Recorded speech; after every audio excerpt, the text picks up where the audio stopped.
Романската полиција откри околу 40 изгладнети и изнемоштени луѓе, меѓу кои и деца, кои со години биле држани во заробеништво во јужниот дел на земјата, на 150 километри од Букурешт.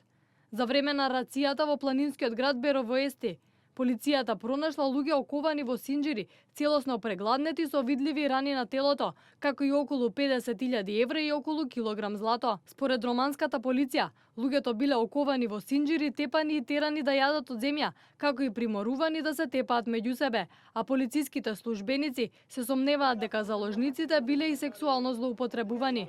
Во рацијата беа уапсени 30 осомничени кои се товарат за трговија со луѓе, како и измачување, тортура и сексуално насилство. Откако беа уапсени, поголемиот дел од осомничените изјавија дека не знаат ништо за тоа.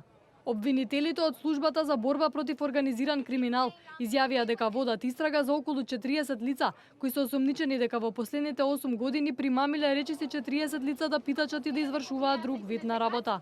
Најголем дел од жртвите биле лица со пречки во развојот или бездомници, а биле киднапирани од јавни места како железнички и автобуски станици уште од 2008 година.